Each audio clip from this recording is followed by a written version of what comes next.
Okay, so obviously this has been a very long battle with him being in prison and coming up in front of parole 3 different times.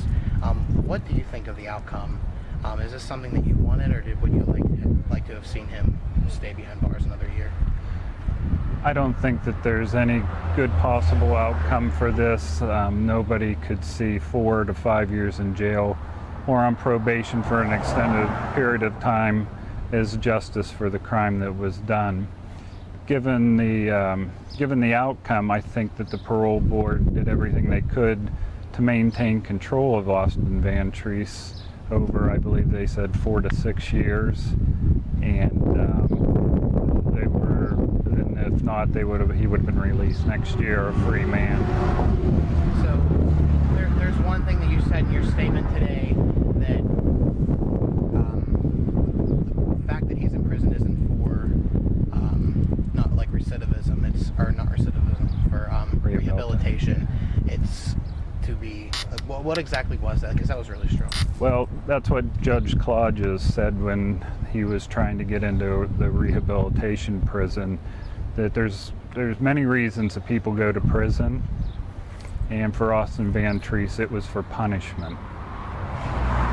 What was your reaction when the board said, if we don't parole him today, he can be out next year as a free man, so we want him on parole for up to 6 years? Well, I knew what the scenario could be either way, that if he got out next year he would walk free. And I also knew that if he was paroled today, the state would maintain supervision over him to some extent. So I wasn't surprised by their decision. I think that they were so concerned by him being in society that they wanted to maintain that sort of supervision over him. Now, do you have any concerns about him being back in society, kind of, sometimes with people that kind of do these kind of things, the possibility of redoing something on that line is very high. Now, do you have any fears on that line for anyone else, or do you think this is better? I have no concern for him. I just have concern for the people that are going to be in his life now, or just even passing him in a convenience store parking lot. We know that he has the ability to harm somebody gravely, and we also know that he denies accountability ongoing for that. So he's never really shown any remorse for what he's done, only just kind of for himself. He's never expressed anything to you or your family. We believe that he has shown no remorse to our family. He will apologize, but again, it's only when he's in front of the parole board or otherwise. I know he took a victim impact class, but we've seen no benefit from that out of him. How difficult is it for both of you to relive what happened that night and the days after, and to tell the story again? We relive it every day. The difference today is the person that did it to him was sitting there in front of us. And it's hard to look at somebody that could be that violent and inflict that so much damage on my child and this family, that the pain will just never go away. Sure, today closed a pretty big chapter in this story. What do you hope people remember?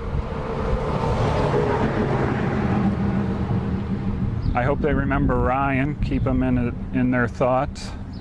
I hope that the people of West Virginia continue to follow him and support him and treat him as one of his own, which they have done the entire time.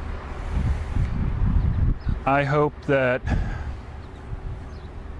violence can be avoided as a result of what can happen. Not necessarily what can happen to Austin Vantrease, because I really don't care what happens to him, but what can happen to the people that they impose their will upon. And obviously, you live with this every day, but this kind of ends the whole, going in front of different plea hearings and just that whole legal process of that.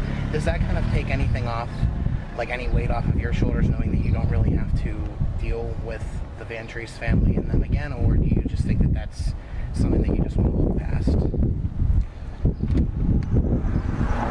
It's always been stressful coming to parole hearings or trials and seeing the family, the victim and their family. And it's not something I like to do, but I appreciate it, and I take every opportunity to do that, because at some point they need to recognize the extent of damage that they caused on this family and my son. And I will never miss an opportunity to tell Ryan's story.